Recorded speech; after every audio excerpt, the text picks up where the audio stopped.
આજે દર્શક મિત્રો એક એવો દિવસ આવ્યો કે અયોધ્યા નગરીની અંદર આગ લાગી અને ઘણા બધા લોકોએ આ વિડીયોની મજાક બનાવી.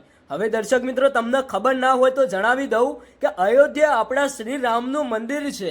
ત્યાં નજીક ભાઈ જે યજ્ઞ માટે કુંડ બનાવેલા હોય એ મોટી વિશાળ જગ્યાની અંદર ભયાનક આગ લાગે છે. હવે આ આગ ઓલવવા માટે મિત્રો ઘણી બધી કોશિશ કરવામાં આવે છે, છતાંય આગ એટલી બધી ખતરનાક હોય છે કે આ આગ ઓલવાતી નથી.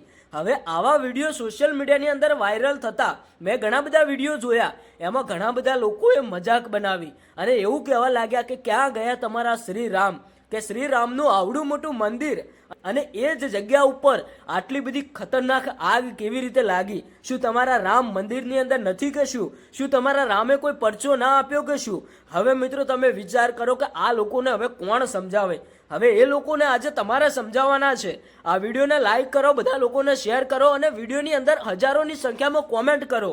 બધા લોકોને બતાવો કે રામના પરચા આજે પણ હાજર છે અને મંદિરની અંદર ભગવાન પણ હાજર છે. પણ ભાઈ જે કુદરતી રીતે જે થવાનું હતું એ તો ભાઈ થવાનું જ છે અને કોઈ રોકી નથી શકવાનું. ભાઈ આ આગને ઓલવવા માટે ઘણો બધો પ્રયાસ કર્યો, ઘણી બધી મહેનત કરી, પણ આગ એટલી બધી ખતરનાક લાગી ગઈ કે એને ઓલવવામાં ઘણી બધી ટીમના લોકો નાકામયાબ રહ્યા, કારણ કે આગ એટલી બધી ખતરનાક હતી. પછી મિત્રો આગને કાબૂમાં કરવામાં આવી. આ વિડીયો સોશિયલ મીડિયામાં વાયરલ થયા, ઘણા બધા લોકોએ મજાક બનાવી. પણ મિત્રો આવી આપણે કોઈને મજાક ના બનાવવી જોઈએ. અમુક લોકો સમજતા નથી. હવે એવું થોડી હોય કે ભગવાન મંદિરમાં બેઠા છે તો ભાઈ મંદિરની અંદરથી કંઈ ના થાય. ઘણા બધા તમે વિડીયો જોયા હશે કે મંદિરની અંદરથી ચોરી થતી હોય છે, પણ મિત્રો જે થવાનું છે થવાનું છે. ભગવાનને બધું ખબર જ છે, કારણ કે જે થવાનું છે થવાનું જ છે.